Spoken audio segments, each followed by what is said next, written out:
All right, Mr. Kiggans, if you'd like to begin.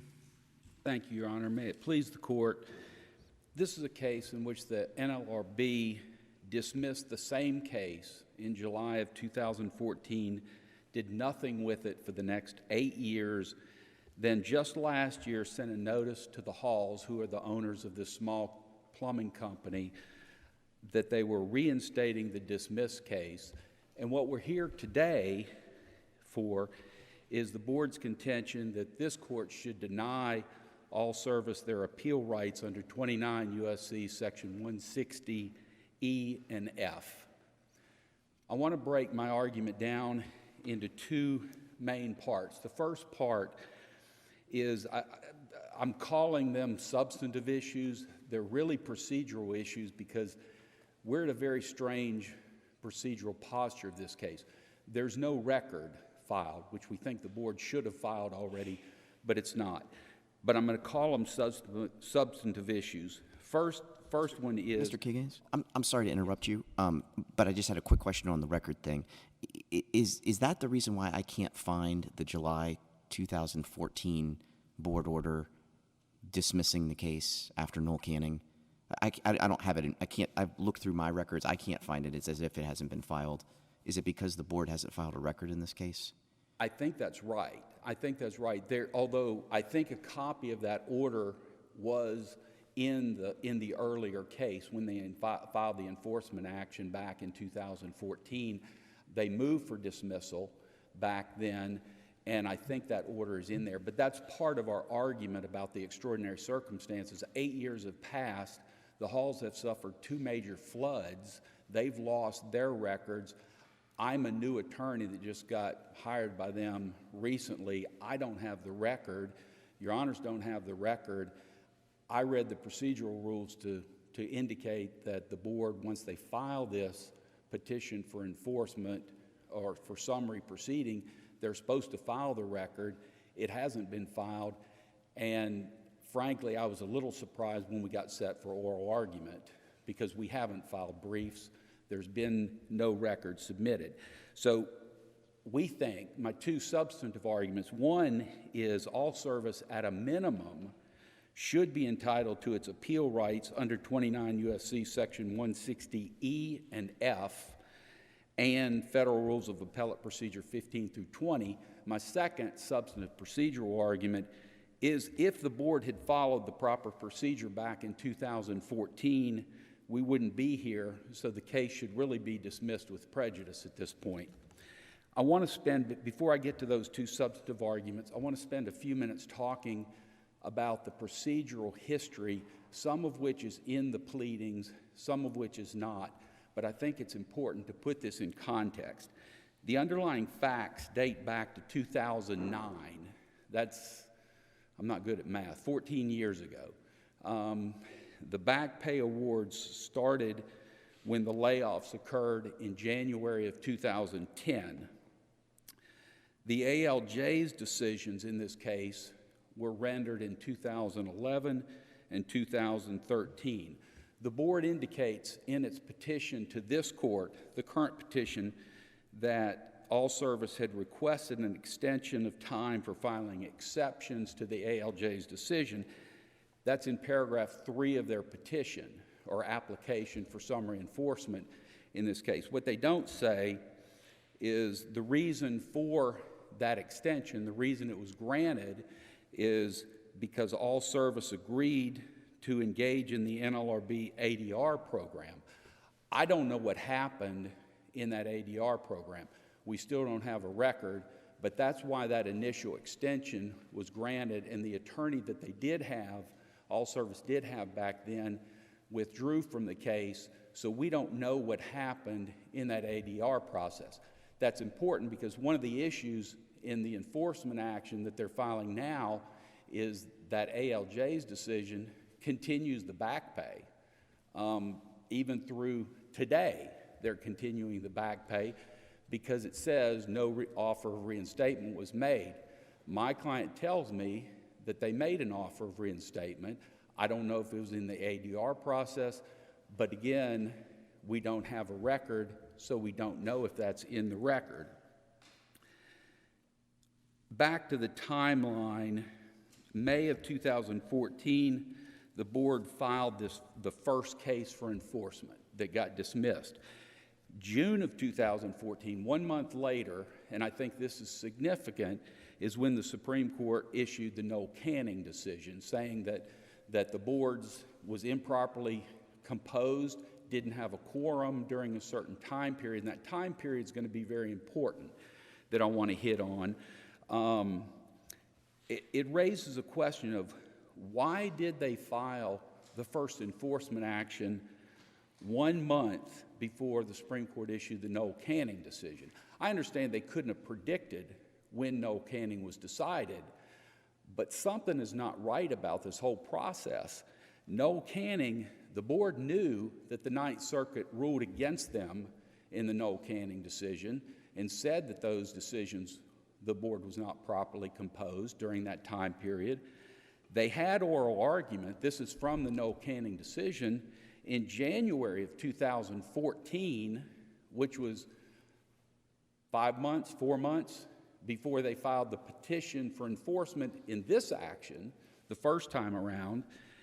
All the briefing had been done, so they had some idea of what was going to happen in the Supreme Court.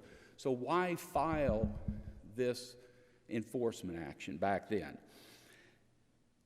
What's not clear in this record, but isn't clear from the Noel Canning decision, there was no quorum at the board from January of 2012 to August of 2013. Now, the reason that's important from my standpoint, from a procedural standpoint, is there was a quorum in 2014 when they filed the first action and when they dismissed the first action. I'm going to come back to that point in just a minute, why that's important. I'll briefly mention it.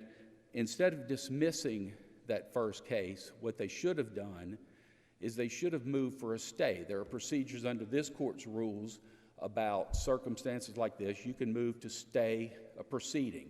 They shouldn't have just dismissed the case and then ignored it for 8 years. They should have moved to stay. They had the quorum. They could have readopted the decision and moved to lift the stay. And I'll come back to why that's particularly important. Instead, they waited 8 years and refiled a new action. The final sequence of events that your honors don't know about, last week we did some research because I thought there's got to be some time limit on these things. Didn't find one. They haven't filed the record, which I think the rules say they're supposed to have filed the record. We went ahead and filed our petition for review to try to force the board to go ahead and file the record, because where I think we may end up here, one of the requests we're going to make is that the court deny their current motion or petition for summary enforcement and set this case through the ordinary process where they go ahead, consolidate our motion, our petition for review with their motion for enforcement, order them to file the record, which the clerk has already done, by the way. Counsel, can I pause you on that point? I'm sorry, I don't mean to keep interrupting. I want to make sure you have time for your points, but I just want to make sure we understand what's in front of us. Today, the only question, as I understand it, and please tell me I'm wrong, is the board's application for summary enforcement. So if we deny that, this case just proceeds like every other NLRB case our court sees with some regularity. Am I? Exactly. Okay. That's exactly right. So the petition's not in front of us. Obviously, it just filed yesterday. They haven't filed the record. They haven't filed a response to the petition. So that'll happen in whatever course that it happens. That's correct. That's exactly right, and that's one of the things, that's one of the alternative remedies that we're asking for, is that you deny their petition for summary enforcement, order them to file the record, and then we proceed with the briefing schedule and the issues on the substantive arguments. So I'll ask this question to your friend on the other side too, but is it your position that the petition for review was timely filed? Is there any debate about that in your mind? Our petition for review? The one you filed yesterday. I don't believe so. I don't believe so. We did that research, and surprisingly, we thought there would be some limitation on when they could seek to reinstate the case. Didn't find it. We looked further. I'm sorry, I might have been imprecise. I meant your petition you filed yesterday. Is that timely filed? I believe it is. I don't believe, we didn't see that there was any time limit on that. I don't think it matters as a practical matter, because subsection E and subsection F, subsection E is their enforcement action, subsection F is our petition for review, and it says if we file a petition for review, it will be handled the same as their petition for enforcement under E. That's pretty clear. So I didn't mean to ignore your question, but that we did not find any time limitation. Frankly, I anticipated that may be a question that Your Honor may ask me today is, have you filed your petition for review? So I wanted to be able to say, we have. And we did check to see if there was any time limit. We didn't see any, so that was filed. And that action, we couldn't file it in this action, but we did find, if you need a number, it's been given, case number 23-60293. Did your client raise any objections, either the first time or the second time, to the NLRB's assessment? They did not, Your Honor. Why not? Why, we are where we are now, but it would have been helpful if we had something prior to that. I agree. I don't disagree with that. And I think the problem with the board's position on that is they're conflating two different sections of the statute. And it is very confusing. I admit that. That really, actually, the answer to your question brings me to the first part of my argument here. What they're relying on for the 20 days for the objections is contained in 29 U.S.C. section 160C. And what's the last sentence or the last clause of section C is where it gives the 20-day period for filing objections.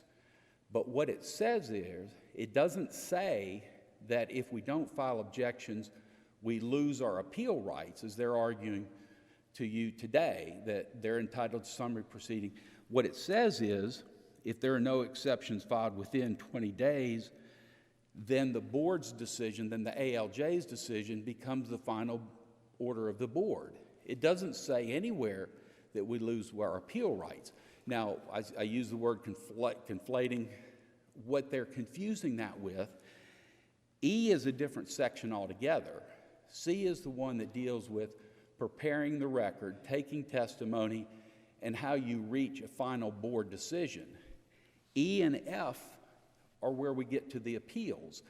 There's also nothing in E or F that says if we didn't file objections, then we don't get our appeal right. So there's nothing that, and maybe your opponent would be better suited to answer this, is there anything that indicates that those arguments are forfeited if they're not lodged as objections within the 20-day period? I don't believe so. Are there any cases that say the opposite in support of your position? I haven't seen any on that. I have looked at the cases that they rely on. One is the U.S. Supreme Court's decision from a while back, Wolke. I have it here, and it doesn't say anything about, excuse me, let me.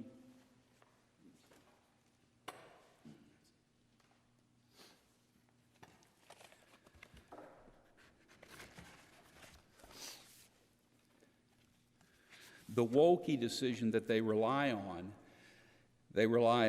a quote from pages, starting at about page 666 of United States, of 456 U.S. 645 is the case citation.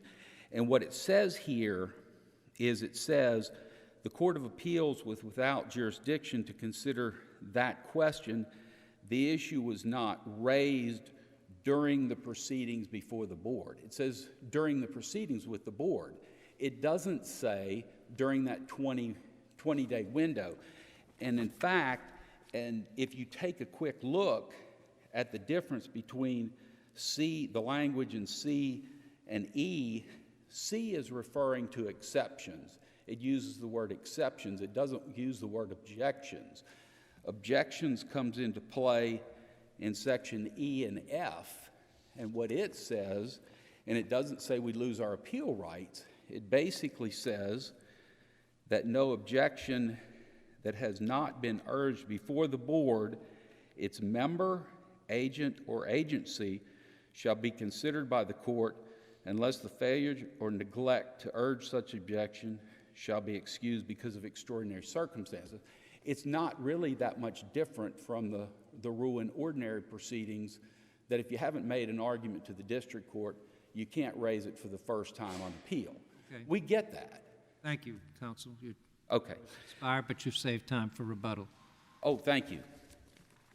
All right, Mr. Habenstreit.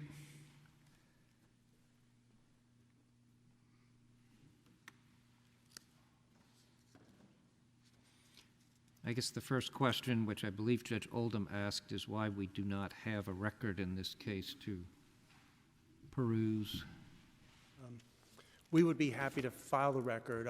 Your Honors, typically we do not file the record in these summary enforcement cases because Have you looked at but, have you looked at the July 2014 order dismissing the case? yes, Your Honor. What does it say? Since I haven't seen it. We quote it in part in our motion in our pleadings. But what I see in your pleading, are you just talking about the motion for summary enforcement? I'm sorry. When you say pleadings, are you? Either the motion or we filed a response to the answer. Is that where I would find the quotes? I think it's in the response to the answer. The gist of it was, and the board issued an order vacating under Noel Camp because of Noel Canning, and we said that we would retain the case on the docket, and it contemplated further action. Yeah, take further action as appropriate. Yeah, as appropriate. So what would be the best case for the idea that the board can dismiss an enforcement action, wait 8 years, reinstate it, sua sponte, and then ask a federal court to summarily enforce the board's action? Well, I wanted to address that because I think my colleague, my counterpart, misstates when he says the board dismissed the case. I mean, as you would understand, as judges, retaining a case on the docket is not dismissing it. Your words are perhaps being confused as we then moved to dismiss the court action because we no longer had a board order to enforce. But the idea was we vacated the order because the order couldn't stand, and clearly in contemplation of further action. And this was routine. The board was dealing with many of these cases, and depending on and if they were in the courts of appeals, it depended on the status. If we had filed the record already, we would seek a remand. And if we had not filed the record, because the board and the court have concurrent jurisdiction until the record is filed, the board would simply dismiss the case, and we would vacate its order. We would then move to dismiss the action from court, and this court characterized it as mootness. I don't think we did in our pleading because there was no longer a board order to review. And it was certainly not a case where we then said, let's hold this for 8 years and decide what to do with it. I mean, it was pretty routine for the board to take these cases back, redecide them. Cases on the merits, that was actually a substantive process, even if the result was only putting out a decision saying we agree with the old decision. and this one just got lost in the shuffle. I can understand that. There's lots of them, right? It's an administrative oversight. Yes. So There are not a lot of administrative oversights. I understand. Like this, just to be clear. But I totally understand yeah. it, and I realize you have a lot of them. I realize Noel Canning was a landmark Supreme Court decision, and it had a lot of impact on the board and its decisions. The thing I'm hung up on is when the board has an administrative oversight, your words, then it turns around and it says 8 years later, summarily enforce my order, deny the appeal rights and the opportunity to look at the record, the petition for review, all of the ordinary things that involve judicial review that otherwise legitimize agency action. That's an extraordinary step to me. The Supreme Court has told us that if men must turn square corners in dealing with the government, it's not too much to ask the government to turn square corners in dealing with us. And so the thing I'm hung up on is, what is your authority for the idea that you can have an administrative oversight, you can file your your reply in this case, the very one you're relying on, out of time, right? You missed that deadline too. But they get hammered. They don't get to appeal. They don't get a petition for review. They don't get to look at the record. We don't get to see all of the merits. Do you see the asymmetry? Not really, because it was already, the case was already in that posture in 2013, 2014. The employer had already had trials in front of administrative law judges, had the opportunity to take an appeal from that to the board, and did not do it. And so the case, I mean, both from the board view and then in court, are basically over. I mean, Section 10C of the Act basically compels the result of where no exceptions are filed within 20 days, or the time the board will allow, that the board does issue an order regardless. And for that reason, those decisions, those judge decisions, are not precedential because the board has not passed on the merits. They are waived. And then similarly, and I don't know how much I need to discuss this, that Section 10E is a way, I've never seen the argument that something that is called an exception as opposed to objection in the statute, I think it's pretty clear, is in the generic sense. And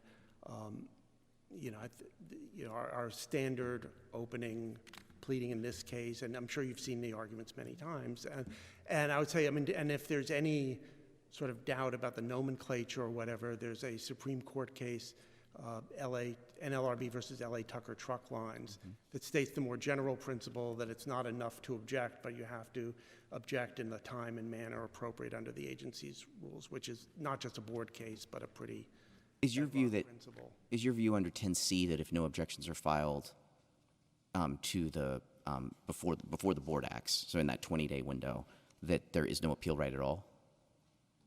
Unless the board were to extend the time. I mean, I suppose, I don't know if there's no appeal right in terms of no jurisdiction. I mean, someone can always file a petition for review, but they would have no basis for it. And is that because that nothing that happens prior to that 20-day window constitutes exhaustion? Am I understanding sort of the way the various arguments link together? I'm not sure I understand the question. So the way I understand what you're saying, and just tell me where this is wrong, is that the 20-day window before the board's decision is the time to exhaust you as the respondent would-be petition for review filer.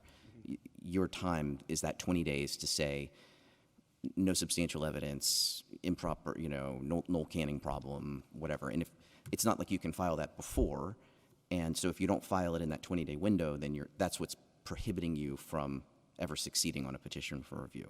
Right, because you've basically waived your right to board review, and then the board adopts it as an order. And like I said, they could file a petition for review because that does become a final board order. Whereas, they could not go. The party could not go straight to court on challenging the administrative law judge's decision because that's not an order of the board. So the board adopts that order as its own, and it then becomes actually less significant than 10F petition for review is we can then go for enforcement under 10E because it's a final board order. And what's filed before the administrative law judge? What's filed before? By the parties. Help me again. We don't have a record, so help me understand what's in there. In this case, and actually, I think typically the filings to the administrative law judge are not part of the administrative record before the court. But there was a transcript. There's a transcript of hearing. I believe there were briefs. The judge's decision references arguments that were made. So why doesn't that count as exhaustion? Well, it's because they failed to take it to the next step from the administrative law judge. So you have to exhaust it over and over again. You can't just bring it to the administrative law judge and say, here are my arguments. I paid everybody. There was no overtime problem. I didn't, do any union busting or something. Whatever the things are, that doesn't count. You have to continue to press it all the way to the board. Otherwise, it's forfeited. Basically, yes. I didn't mean that to. I didn't mean it to be a trick question. I'm characterization of it, but it's basically levels of review that you have a trial. Just as someone could not typically go straight from a district court to the Supreme Court in a case. it's the board that's ultimately responsible. There's work that under the statute is given to administrative law judges to try the cases and make the decisions. And then the next step is it's your first appeal right, in a sense. And then the second step would be to go to the court. And I think, as troubling as the delay in this case is, I think Rudder Rex pretty much controls it. And particularly, I think it's significant that this is a monetary case. There have certainly been cases where courts have questioned the board or reversed the board, where there's been a combination of delay and some other sort of changed circumstance that makes the order itself not appropriate anymore. So this is yet another procedural irregularity on the board's half. It would have been helpful to have Rudder Rex cited in the motion instead of filed as a letter yesterday, the day before argument. But I do appreciate you filing something before we showed up today so that at least I could read it this morning.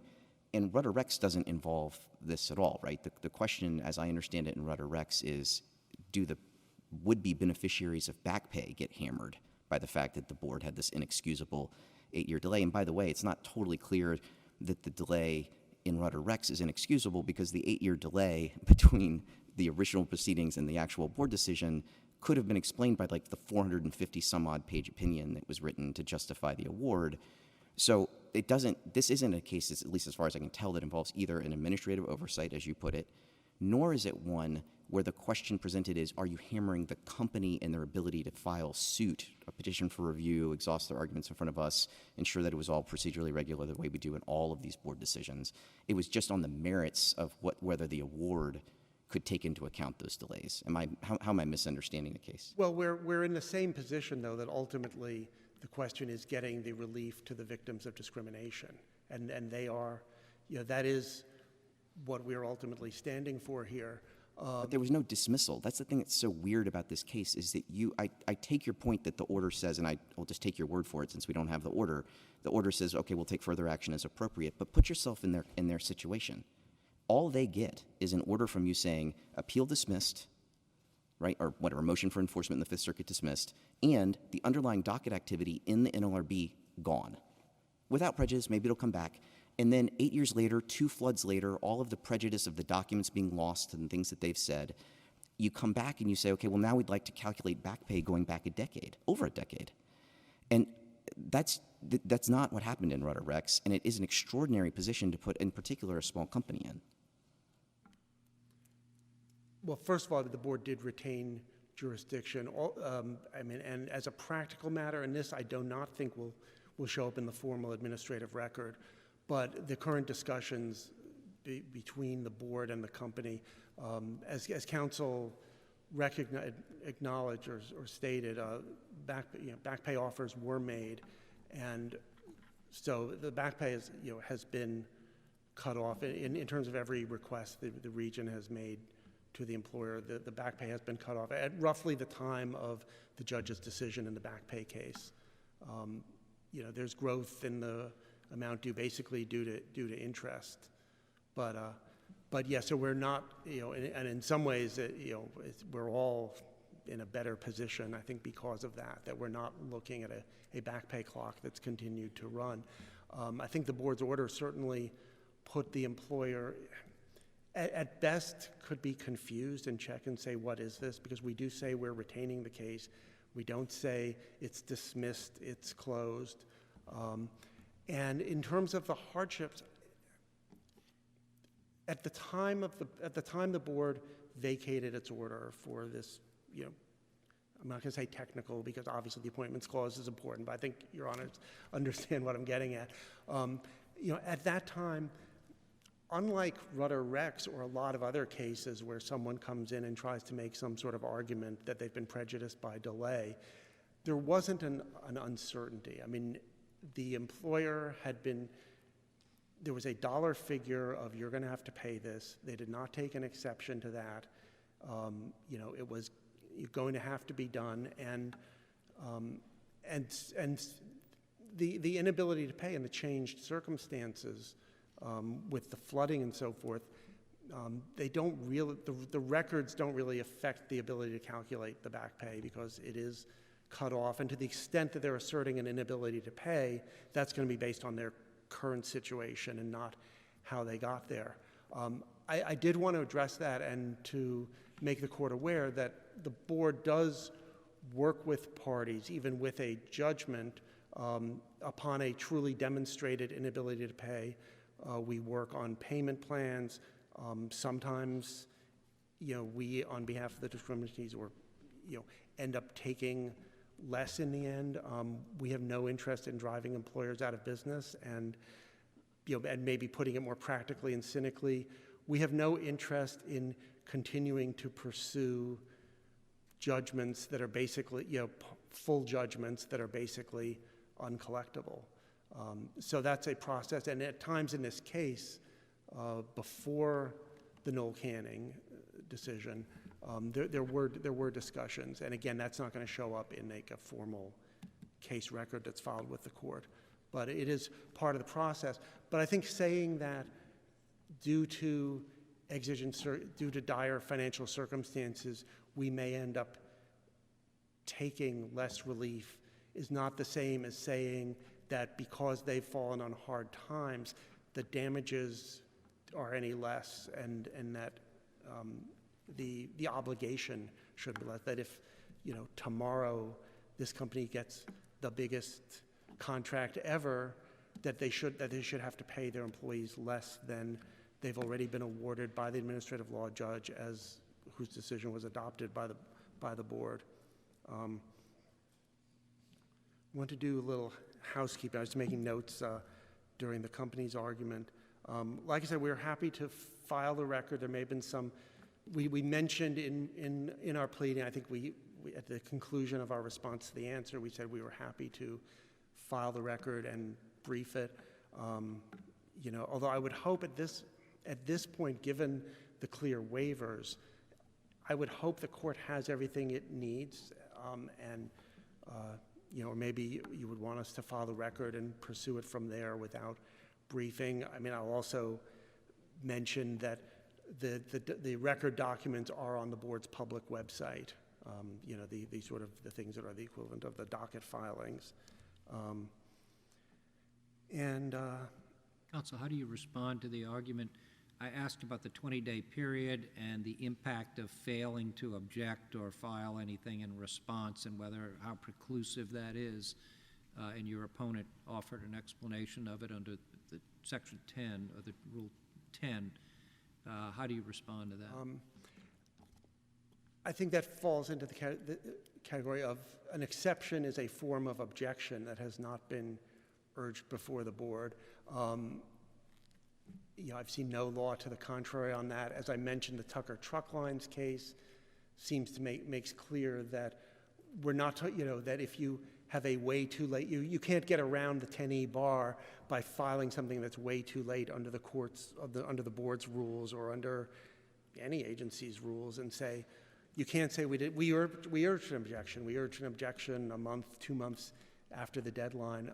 I think what's unusual here is that this deadline is statutory, and in some ways, a hypothetical I was asking myself is, what if the board saw an administrative law judge's decision that was so far out there and inappropriate that they felt it shouldn't be adopted? I think some party, there would be some concern of, and I don't know the answer to this, it's just a question I posed to myself, about whether the board even has the discretion to not adopt. I mean, all I can say is there was no exceptions, this is the order. We have, I'd like to think, some equitable discretion, but we're not a court, so probably less than that. So, and it would also put us in if those decisions were reviewable, if you could, it seems like it would undermine any sort of requirement of raising something to the board to say, well, if you don't do it because it's an exception, which is also, by the way, what we call the board's rules in a regular, I guess, let's go, scratch that, that somehow you get to go straight to court from an administrative law judge decision. I mean, that would not be an order of the board. It's not the statutory structure. And it would be, we couldn't even defend it as an agency because the judge's decision, is it supported by substantial evidence, what the rationale is. The board hasn't passed on that. It's not a decision of the board. So I think the statutory structure and all of the language and all of the cases under Section 10E that often it's boilerplate language that leads to a more complicated question about whether something has been preserved. But I think it would make no sense with statutory structure to say you sort of have a choice. You can either go to the board or somehow have the board auto-adopt and go to court and have the board go into court and defend an administrative judge's decision that the board itself has not passed on. We have one more question. I think your time's, well, it's about to, it's expiring right now, but Judge Oldham has an additional question. I just had one last one, and I didn't want to interrupt you out of respect for your time, but the court's gracious enough to give us a little bit of extra. So what about a more modest proposition? Not that they have a choice between going to the board or going to court, but what about the more modest proposition? And I guess the question is, what would be the hurdle here? I don't see it in 10C, and maybe there's a case that haven't read, but the more modest proposition is where the board has an administrative oversight that causes prejudice to one of the parties that it's seeking money from, the board is equitably stopped from then asking us to enforce these exhaustion requirements. Because as it looks to me, these aren't jurisdictional. It's not like Congress said them. I understand the reasons for administrative exhaustion. We see a lot of these cases. It makes perfect sense in the mine run case where everybody's on the same page, or everyone, the cases are moving orderly. But when the train goes radically off the tracks and it's the board that has done that, equitable estoppel or a doctrine like it would prevent the board from then turning around and saying, well, we get it. We're 8 years late. We get it. We didn't file a reply brief on time. We get it. We didn't cite the relevant cases to you and had to bring them up to you at oral argument. But you have to abide by, scrupulously, a 20-day window.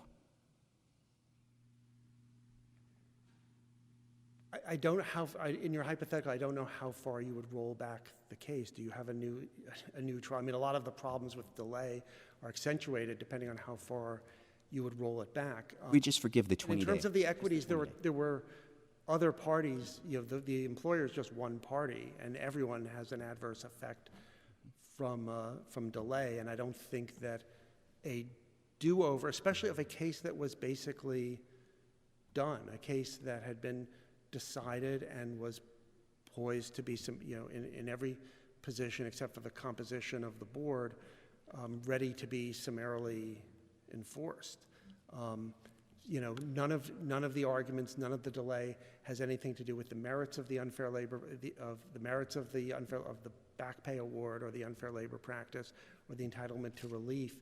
And it seemed like it would just be giving one side a do-over for no particular reason. I mean, the remedy, nothing has changed in terms of the real world remedy. And I guess I would emphasize that equitably, there are two parties. I mean, if it's a separate question of should they be able to go ahead and brief the case, and if that's all this argument is about we're not going to summarily enforce your order, but we are going to continue on with the case, I don't see that as necessary, but that's the court's judgment. We certainly would not have been surprised if before argument you had requested briefing on the issues or whatnot.